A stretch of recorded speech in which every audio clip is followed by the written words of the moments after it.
With the live-action adaptation of Lilo & Stitch set to come out next year, along with other Disney classics like Snow White and Moana, the film isn't even 10 years old. It's safe to assume that Disney still hasn't gotten the memo that we don't want them. Well, evidently someone does, considering The Lion King 2019 made $2 billion. It's weird, despite their live-action remakes never truly stopping, it still felt like Disney slowed down on them within the last 2 or so years. Which makes sense considering they went from 3 remakes a year to once a year, and ones that weren't even going to theaters. Regardless, it's still weird seeing Disney relapse like this. What? Did the mega conglomerate lose money or something? Oh my god. So how does this relate to the video title? It doesn't, I just needed a fun segue.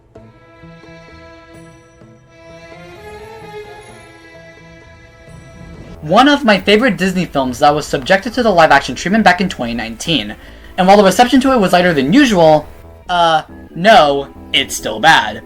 And it's not because I'm biased or that I'm blinded by nostalgia. If you see my Aston movie video, you would know I tend not to be blinded by it.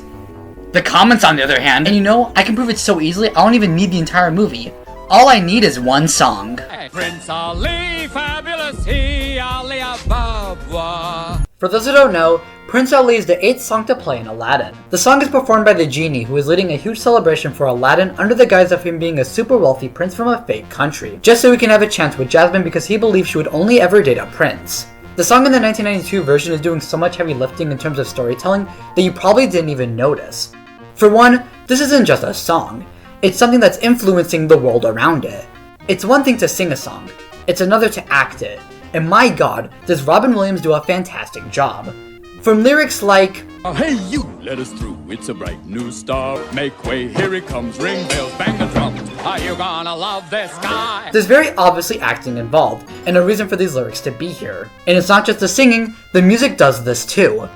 When the genie stacks 4 big guys to shake hands with Ali, the music follows this action. Then come and meet his spectacular coterie.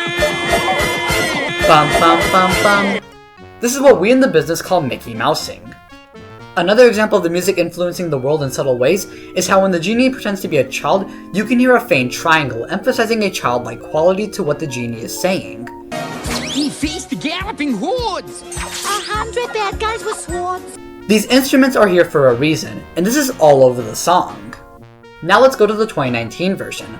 If I had to give compliments, since I believe everything can have pros to them even if they're minor, the instruments are overall more faithful to Arabian culture, and I appreciate those changes. Another change that I do quite like is changing Sunday Salam to Friday, because Sunday is the holy day for Christians, while Friday is the holy day for Muslims. This is a good change if you want to update a film to the modern day and pay more respect to the culture you're trying to make a film about. And that's where my compliments end, because for the first issue, this feels less like a song made to tell a story or elevate a movie and more like a generic song. Everything is much more bombastic and energetic with it being louder and such. The song sounds overproduced and it very much echoes the state of modern Disney music, where the people working on it have much more experience making pop songs instead of making songs for theater or a movie. I think the best example is just comparing Moana songs, which were done by Lin-Manuel Miranda, to Moana 2 songs, which, when they're not just trying to ride the coattails of the first movie songs, are just kind of flimsy and too simple to carry a soundtrack. It just feels like Disney had a lot of money and they felt the need to make the songs sound like they have more money, when really it doesn't matter how much money a project has if it's, you know, good. You'd think Disney would have learned that by now, but 2023 proved otherwise. Another issue are notes that used to have a purpose losing their meaning now that it's set in a live-action environment. For example, the genie in 2019 no longer turns into different people to convince the guest. Instead, he lists Ali's accomplishments normally, and during the line, 100 bad guys with swords, you can still hear the triangle. 100 bad guys with swords. There's no reason for it to be here now. It's not even an instrument that made much of a big difference in the song overall, but given why it was originally there, it elevated it so much. But now it's here, and it doesn't mean anything! Same with the foreigner during the coterie. In fact, due to the movie no longer being animated, a lot of gags that were made to visually assist the song are absent. Who needs the genie wandering around and hyping people up when you can just have Will Smith standing on his parade and being badly photoshopped on CGI ostriches? They almost try to incorporate some elements, but they fall flat on their face as well. Like, hey you, let us through, still has the genie point to someone while saying that, but instead of the genie being up in his face, 2019 genie kinda just points, and then we get this awkward shot of a guy in the crowd pointing at himself. In fact, there's just a lot of weird and out of place reaction shots. In the original, whenever we cut back to the Sultan and Jafar, it was only twice. And it was to show how the Sultan was enjoying it while Jafar was clearly unhappy. And when Jasmine entered, she walked in, watched for a bit, then brushed it off and left.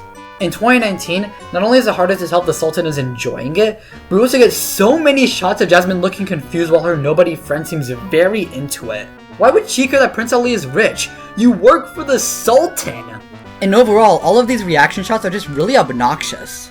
They also incorporate actual bells and drums during the Ring bells, bang the drum. Except we never see the bells on screen.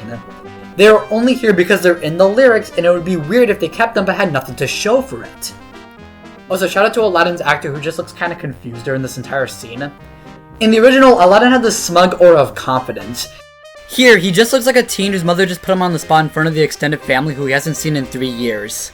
To be honest, I don't know if it's due to his experience or just bad directing, but Aladdin's actor throughout this movie just had a blander characterization. He also appears later than when he should, so when you have the genie introducing Prince Ali, he just doesn't show up. We then get the list of achievements Aladdin made while the genie commentates. In the original, this was done through Robin improvising like many elements in the movie. It was a part of the genie's charm considering he was made to be played by Robin. What does Will bring to this? He kinda nods and says yeah a lot.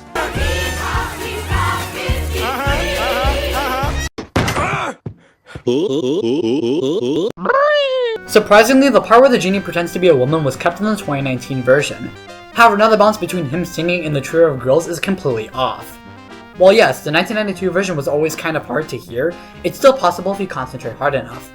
2019 though, the girls are just a lot quieter and harder to hear in general. Prince Ali has in his hair a little power. That's the same, how can I speak quicker than name? Well, get on out in that square. I just a bit of a man. Take off your clothes and stare at Prince Ali. Prince Ali, handle it here, Can't you see? How can I speak? Weak in my name. It feels less like they're actually in the shot and instead just backing music for the genie. What I find weirder is how the official release of the song raised the voices of the girls anyway, so it makes them being so quiet in the movie even more odd. Prince Ali, handle it here, Also, can we talk about this effect here? This movie had a $183 million budget. So then we get to the rest of the song of him listing his achievements, and I'll give 2019 this. I do enjoy how the genie is actually interacting with the kids during the We got some monkeys, a bunch of monkeys. that's taking the source material and adapting it in a fun way. I approve. But then during the generous line, I swear they just reused the audio from the 1992 version.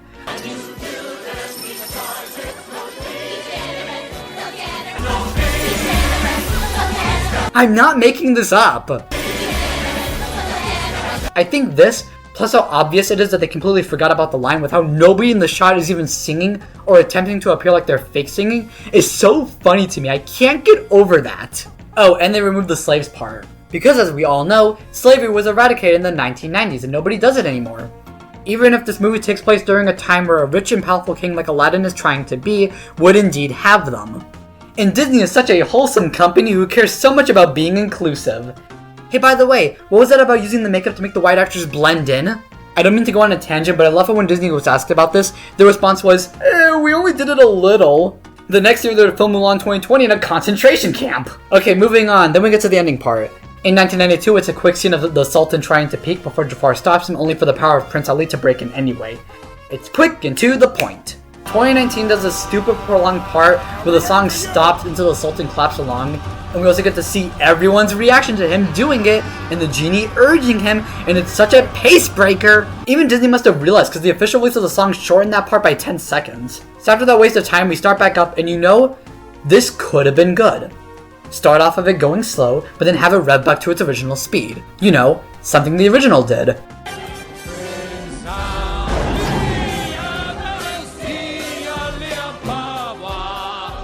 Wasn't that fun? So, did they do it? They have the entire lyric be slowed down and then they speed it up by the next lyric, which just feels weird and messy. Not to mention how the camera keeps switching, like come on, give me that single shot as it moves around. Don't cut it. Also, we get this gem of a line. Wow, poetry. And okay, we're finally at the tail end. How could they mess this up? Well, in the original, it listed all of Ali's accomplishments while showing it. Wow, a movie showing, not telling. That's cool! What does 2019 do? They sing it, but we don't see any of it. And while originally the genie disappears so we get to actually hear and see the things, instead, Will has to give his commentary during the entire scene!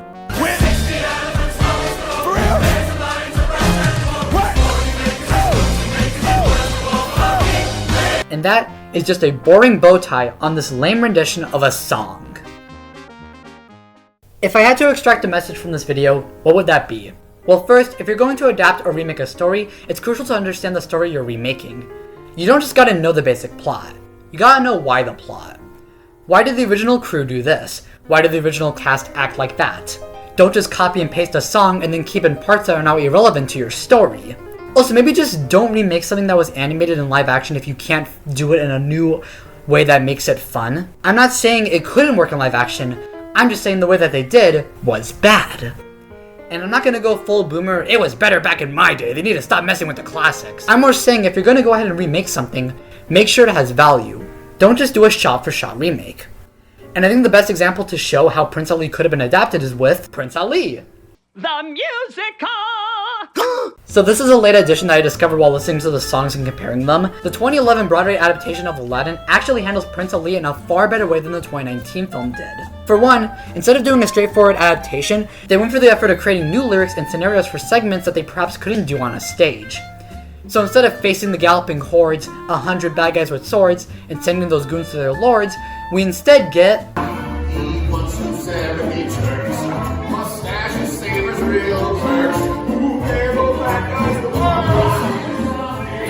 another example is the part where the genie dresses in drag.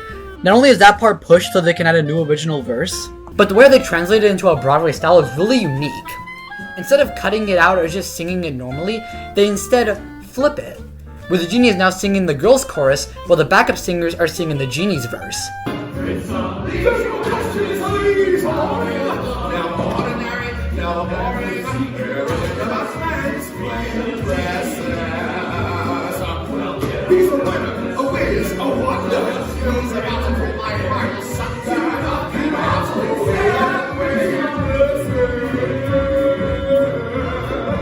This is so cool to me. It's insane how something as simple as flipping a chorus can change up a song and make it a whole new experience. Plus, it allows people to finally be able to hear a clearer version of what those girls were singing without needing to pull up the lyric sheet. The song is also just an entirely different style, being mostly of a jazz influence, which I honestly love, though I do have a soft spot for jazz music in general. Heck, they even include the slaves line. And overall, I think these live action remakes could benefit from just watching how Broadway adapts shows or movies into musicals. They always have to do new things to accommodate for the Broadway setting and the stage. And because of that, they always have to think outside the box and be way more creative, leading to such a fun environment. If they just took some of these lessons and applied it to their own thing instead of doing a shot-for-shot remake, I think people would be much more into them. And you know, I'll give Will Smith this. I do respect how he tried to make the song his own and not copy Robin Williams. The only issue is that the song is way too entwined with Robin's personality, as with the rest of the movie. So you basically have Will going between doing his own thing and just being Robin. And they're so different from each other that it just feels weird and like a tonal clash. Plus, it's not like Aladdin isn't that far out from getting the remake treatment.